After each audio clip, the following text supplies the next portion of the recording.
Hey folks, Dr. Mike Israetel here for Renaissance Periodization. Today's video is about my mass gaining diet to 250 pounds, which I just recently hit at the very top end of my massing phase. And what I'll do is talk through some of the specifics. A lot of you folks have been asking, no one's been asking, what I'm eating sort of day to day to get up to 250 pounds. It's a lot of weight. I'm 5'6" last I checked.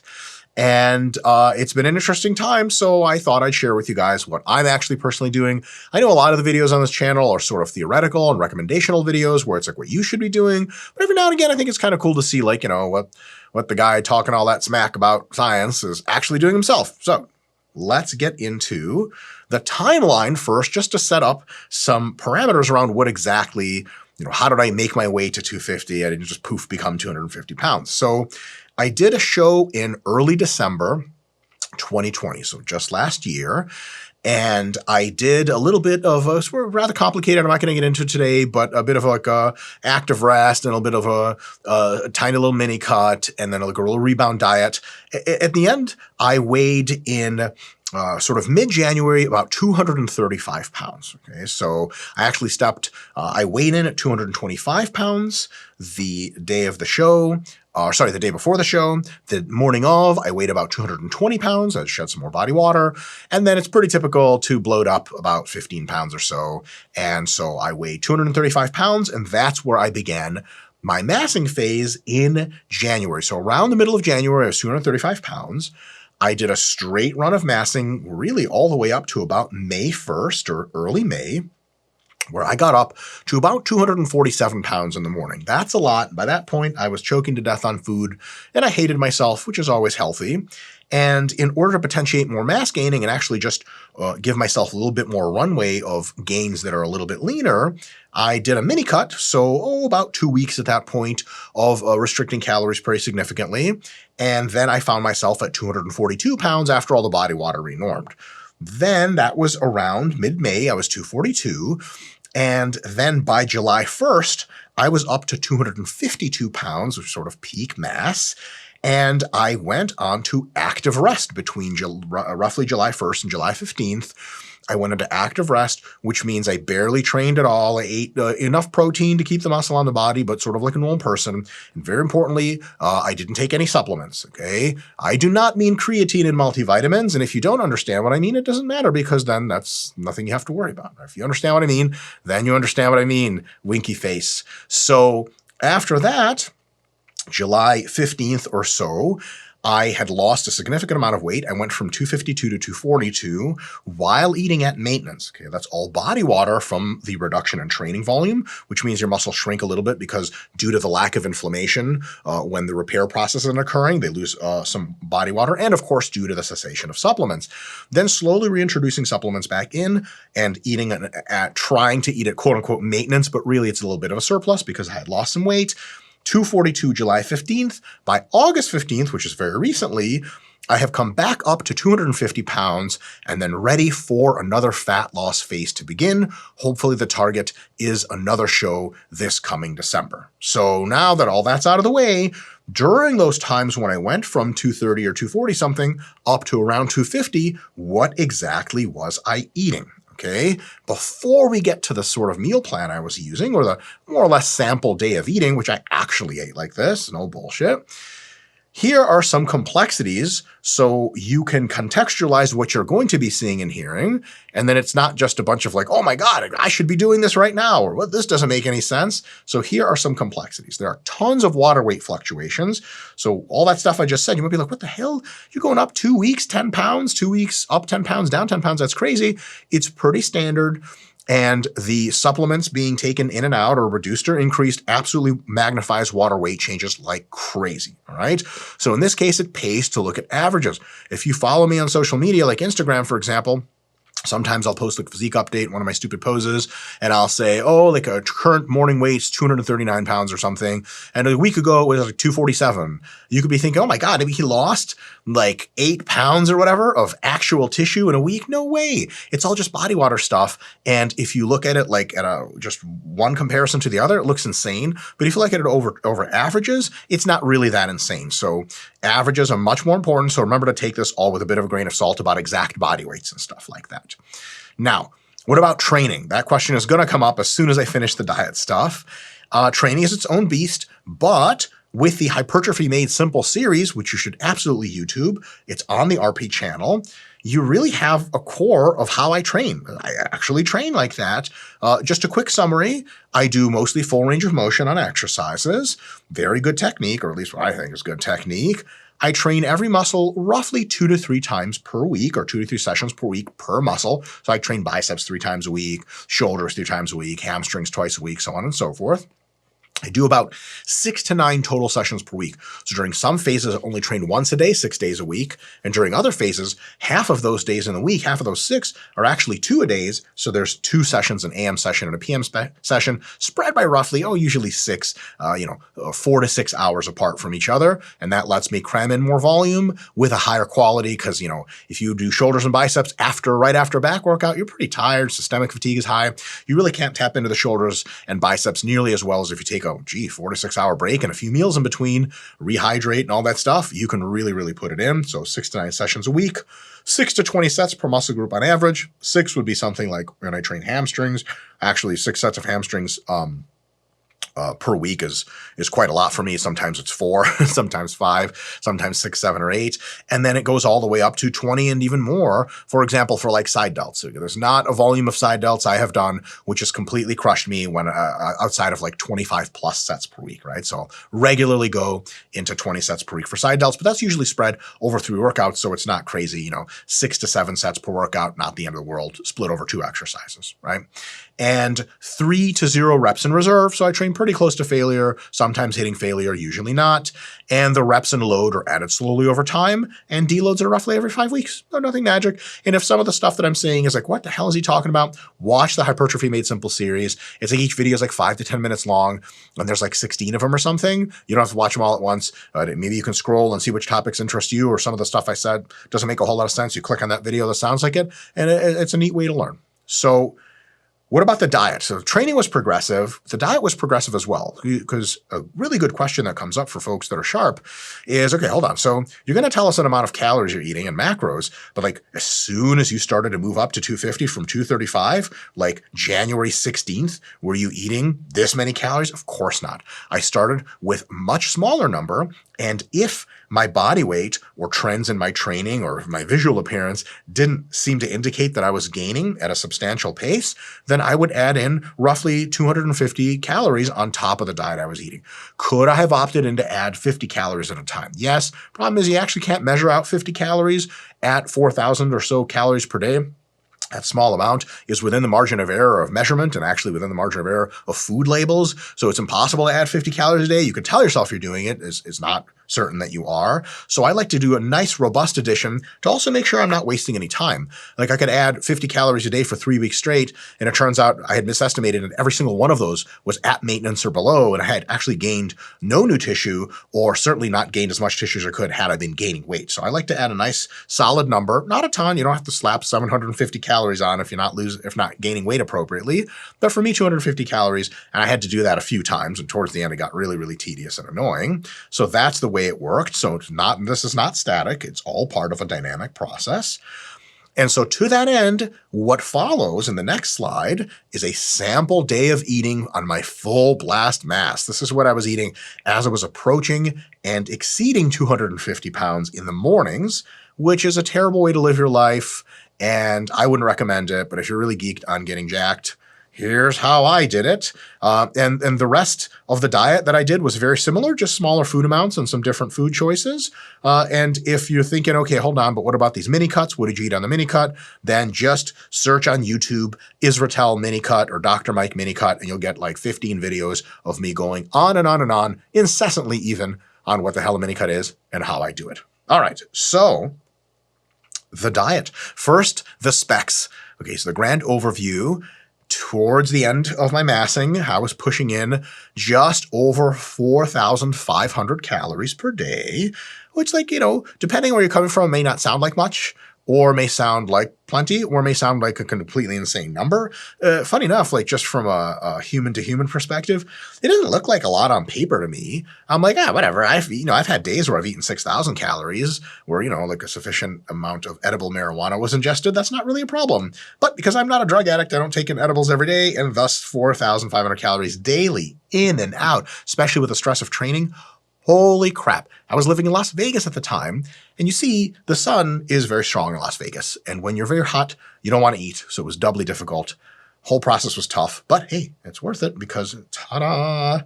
Hopefully I look jacked at this angle, so the ta-da makes sense. In any case, probably at this time, remember maintenance is also a dynamic variable, I estimate the maintenance at this time to have been around 4,200 calories, and I ate around 4,500, so it's a 300 calorie surplus, which means I could expect to gain, half a pound-ish of tissue per week, sometimes more, sometimes less.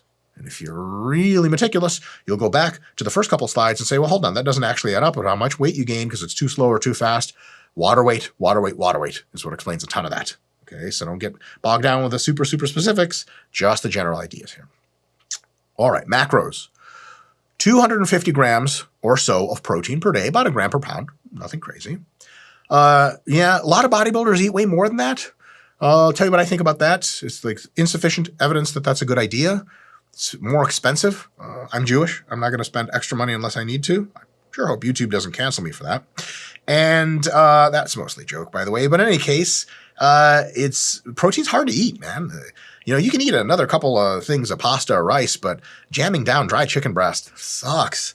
Like, a protein's actually been shown to be quite a satiating nutrient, which means it curbs your hunger really well. That's nothing I'm interested in. I don't want to eat more of a nutrient that curbs my hunger on a mass-gaining diet. Sometimes on a fat loss diet, I'll eat some more protein than that just to get the old hunger curbed, but for the love of God, I don't see a reason to go excessively high on protein. Maybe I'm wrong. Maybe all other folks have it right, but that's my thoughts on the matter. Carbs.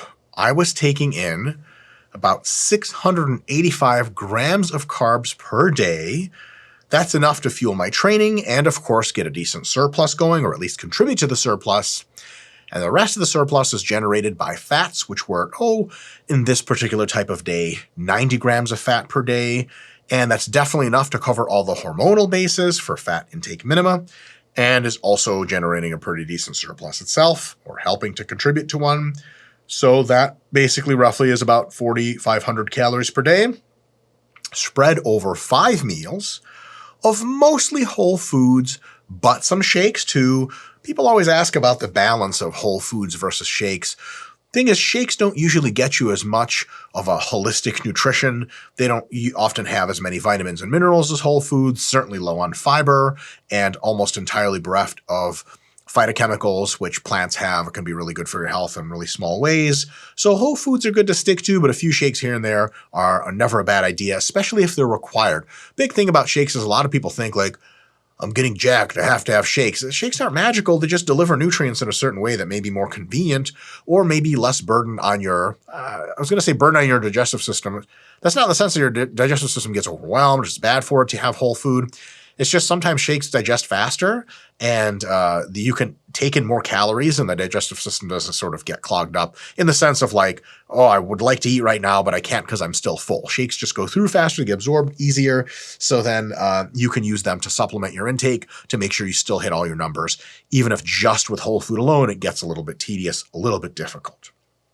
Every day is a little bit different due to scheduling. So this day I'm going to show you is a sample day. It really happened a whole bunch of days, but a whole bunch of other days, it was a little off. Sometimes I go and film YouTube videos. Sometimes I go train at a slightly different time because Jared Feathers says now is a good time instead of later. Or sometimes I have more work pile up, or I have podcasts or other stuff. I get caught up in my work. And then the plan changes, plus or minus an hour here and there, plus or minus 30 minutes, plus or minus 20 to 30 grams of nutrients. Sometimes the meal structure looks different, but in essence, this is a really good template sort of for me, which following has generated pretty good results, right? Big thing is when I show you the actual meal plan itself, or the sample sort of day of eating, you have to watch for general trends and ideas, not specific choices. Okay, there's a perennial question type of why chicken over beef has no actual answer. That answer does not exist. Okay, tons of lean proteins, as long as it's a relatively lean protein, beef, fish, chicken, turkey, shrimp, you name it, it's all good. It's all in that same category. What is important are the macro intakes, the timing, the ratios of macros, not the types and specific foods you eat and not the exact stuff. Watch for general trends. You get much more out of this. So finally, all this BS, we get to the actual what am I eating here to get to 250. 9 a.m.-ish, I wake up a little bit before that. My first meal, which occurs roughly an hour before training starts typically, is a serious mass shake from Optimum Nutrition. I do half the shake, which is 1 full heaping scoop, because the whole serving's 2 heaping scoops for some damn reason. The scoops are fucking enormous, by the way. I could put myself into a fucking scoop. And I add 1 scoop of usually Optimum Nutrition whey protein. By the way, I'm not sponsored by Optimum, but if you guys are listening, hello. I've been having serious mass shakes with mass gains for years. It's just an amazing product. I have nothing but the best things to say about Optimum Nutrition, and it's reliable, and it's awesome, and it's not super expensive. Is it tasty? You know, like a really bad milkshake. Have the expectations that you're going to have. That meal, eaten or that drink about an hour before training, has roughly 50 grams of protein, about 125 grams of carbs, and 5 grams of fat. So it's a nice wallop of carbs and protein. I show up to the gym energetic, ready to get a pump, so on and so forth. No intra shakes this time. One of the reasons was like intra shakes are great. Jared does them all the time. I don't do intra shakes anymore for the most part, because when I'm massing, if I start drinking intra shake, I'll just throw up during the workout. And when I'm cutting, I like to save more of my macros for whole foods that make me more full. So I don't do intra shakes much anymore, but I don't need to do intra shakes because I have plenty of food before, plenty of food right after. And then nutritionally, my blood is actually always containing amino acids and carbohydrates. So I kind of have an intra shake by eating beforehand and right after, right? So no big deal there. After the workout is over, generally around 12 p.m., come home and have meal number 2, which has been, in many days, kids' cereal of choice, which is often about a box of it for me. With skim milk, I take like lactose-free milk because I'm like moderately lactose intolerant, which means like I can eat all the cheese I want, nothing happens, all the ice cream, nothing happens. But if I drink 1 glass of regular milk, it comes out the other way, looking a whole lot like that same glass of regular milk, but more of it in gas form than I would like. So skim milk, the lactate, lactose removed, and all of a sudden, it's an amazing source of protein and a little bit more carbohydrate.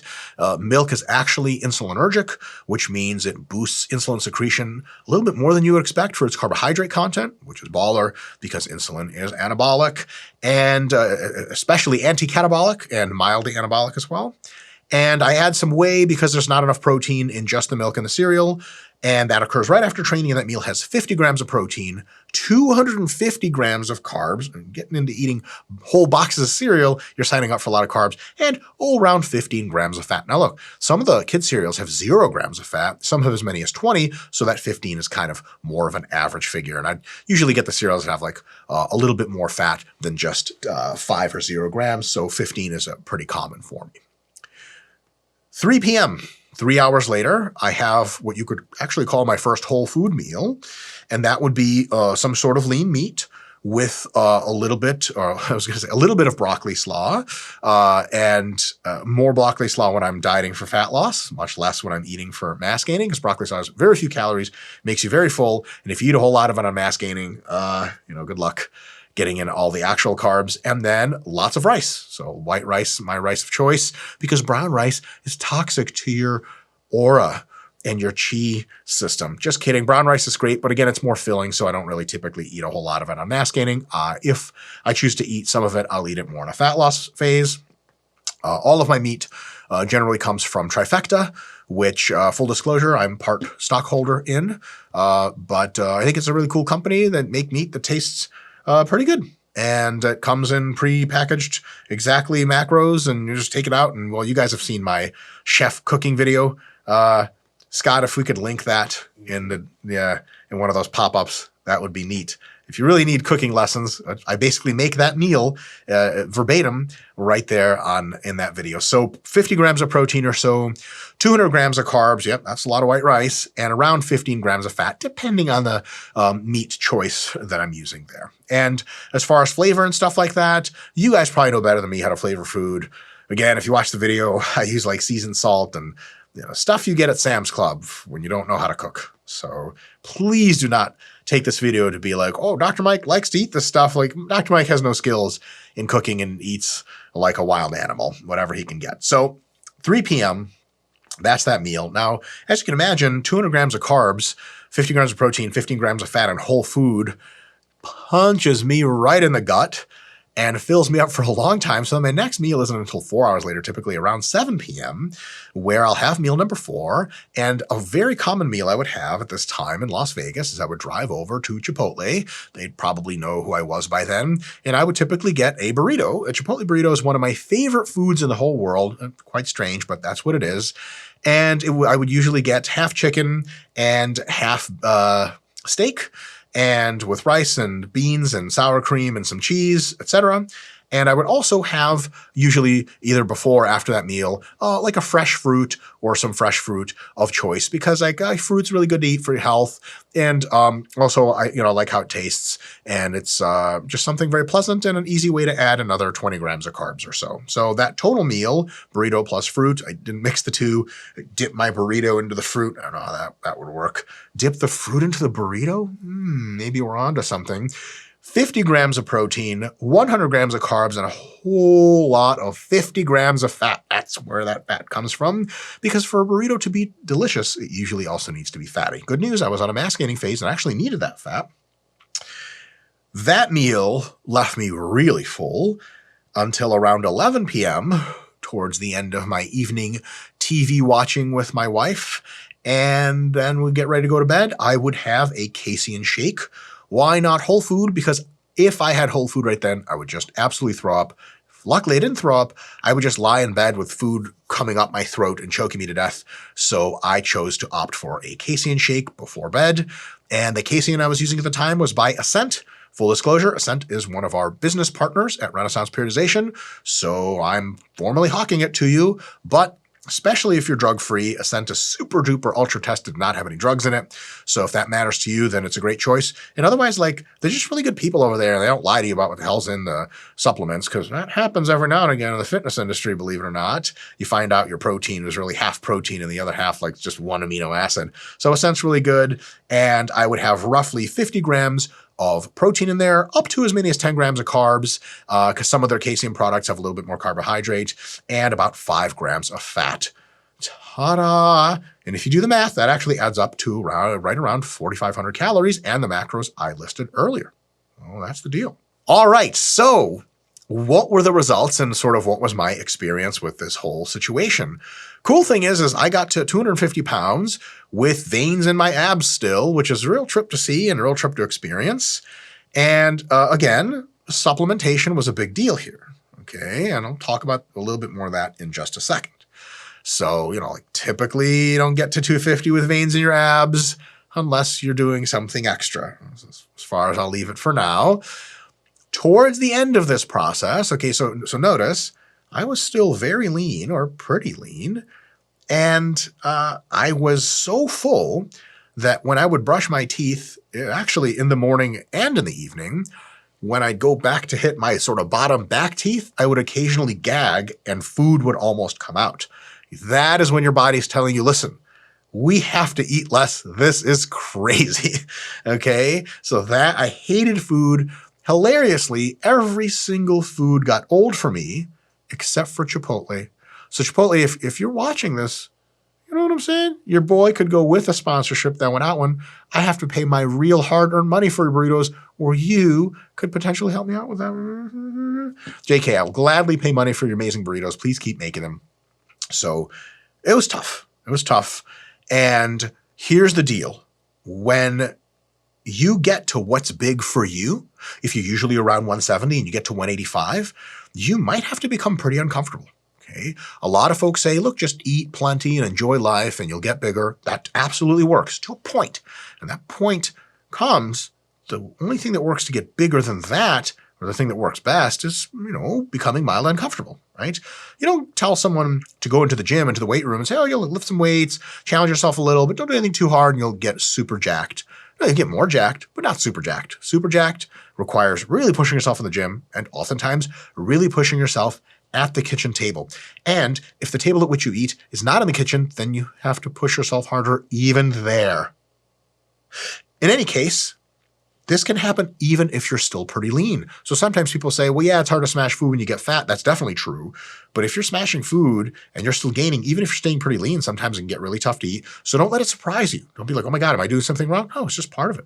Anytime you push your body weight up past a historical high, a lot of times your body doesn't like to go there. And if it does, oh geez, you hit the genetic jackpot. So you just have to do what it takes. Was that like Rich Piana line by accident?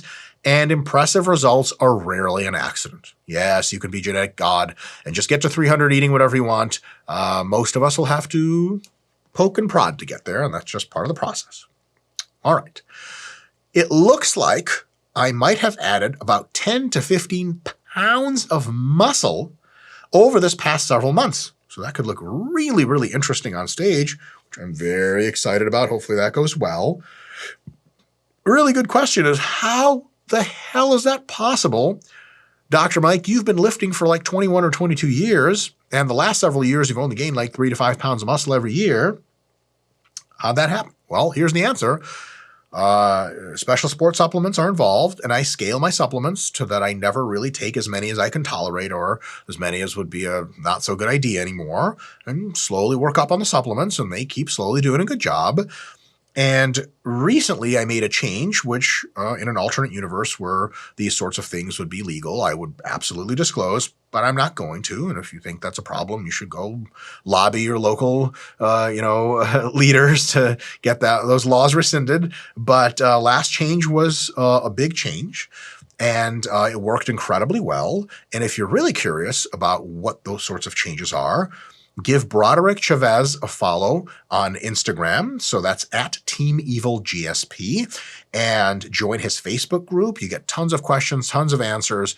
He is absolutely, hands down, the best expert alive today on special sports supplements. So if you want to know what's going on with me with that, or what I would sort of quote unquote recommend, just go straight to Broderick, and he does a way better job. He's the person that helps me design my protocols. Okay. All right, so I just began dieting when I'm making this video. I just began dieting for a show in December, and if all goes well, I'll be doing that show, and hopefully I don't make a fool out of myself and put out a package on stage that's 5 pounds less muscle than last year, but I think it's going to go pretty well. Hopefully the muscle I gained was actually muscle and not mystery water weight that'll just come off. All right, lastly, what can you take away from this? Okay, the 4-part little breakdown here. First is inspiration. Okay, like when I started social media, I wanted to inspire and spread positivity. All the influencers say that for some reason. I'm not a huge fan of the influencer thing, and positivity's lame or whatever. But in all honesty, it's cool to see what the big guys eat to gain weight. It's kind of neat just from like a fan perspective. I still follow pros and a bunch of regular people that I met on Instagram or whatever, and I fanboy the hell out of their diets. Like, I want to see what Ian Valier, however you say his name, and I think it's just Ian. I want to see what he's eating. I scroll through shit, and I'm like, oh, that's really cool. Right? So one of the things you can do is look at this and just be like, oh, that's neat. That just really kind of inspires me to do my own thing, which is good. Another one benefit here is grounding. It's good to see what big guys actually eat versus like them just listing macros and you being like, the hell do they get 800 grams of carbs in? What the fuck are they eating? Or like the completely clean diets they post and are almost always lying about. Like, only clean meals is past mass phase, brother. Like, okay. You also Instagram yourself at a club in Vegas where there was a half-finished plate of French fries and a quarter of a cheeseburger on your plate. Like, I'm inclined to believe you don't sit in front of other people's half-eaten food. What do I know, right? So a lot of times it's cool to see like, oh yeah, people who are getting super jacked actually do go to Chipotle on occasion and have burritos and so on and so forth. And so can you, et cetera, et cetera. Number 3, it's cool to see that as an example of structure, right? Carbs are on workouts and including some of the realistic food choices like, oh, okay, like it's okay to eat sugary kid cereal after training because it seems to check all the boxes and people who are getting jacked are actually doing that on occasion. By the way, in case anyone's curious, on 2-a-days where I had AM and PM workouts, the AM and PM workout would generally fall between meal number 3 and meal number 4, right? So the workout would start around 5 or 5:30 and then 7 p.m. I would eat probably a cleaner meal than a burrito just to get in some of the, less fat and get the nutrients in a bit quicker, but more or less it would look kind of the same way. All right. Lastly, number 4, I want you to get an idea of what not to copy. Do not copy this. Had a gentleman just recently comment on my Instagram when I posted my fat loss diet. He's like, this is great. Thank you so much. I'm going to do this. And I'm like, oh my God. I think he weighs 170. This is a gain diet for you, not a fat loss diet, sir. Don't ever copy anyone's stuff verbatim. That's a bad idea. But then, okay, if you're not allowed to copy this, what the hell are you supposed to learn from it? What about your own plan? I mean, clearly, look, Dr. Mike, it's fun to listen ASMR shit to my voice and all the bullshit I talk about. But at the end of the day, you probably want to get jacked yourself. So what do? How do you design your own plan? Well, I have 3 really good resources for you, if I may say so myself. Muscle Gain Dieting Made Simple series is literally coming out as this video is being released. Should be 1 or 2 or 3 videos in the making, and it's going to be a total of, 8 or 10 videos, literally step by step telling you the theory and instructions of how to design your own muscle gaining nutrition plan. So we got you covered on that end. If you want much more in-depth and much more scientific rationale and much more nuance, get a copy of the Renaissance Diet 2.0 book. First author on that is myself. So that's really, really in-depth stuff if you really want to not just make your own plan, but maybe even make plans for others. That's the book I would recommend.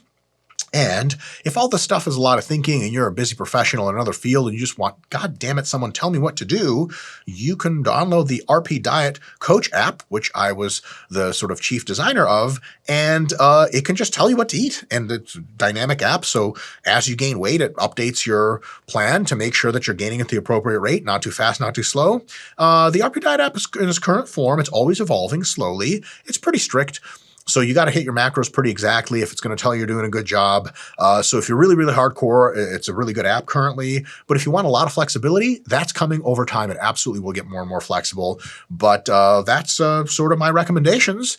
And I'll see you guys next time. And if you're not 250 pounds or more, don't even bother liking or commenting. As a matter of fact, when you comment, you had better tell me what you weigh. And if it's not 3,000 pounds, I'm going to downvote that shit. See you next time.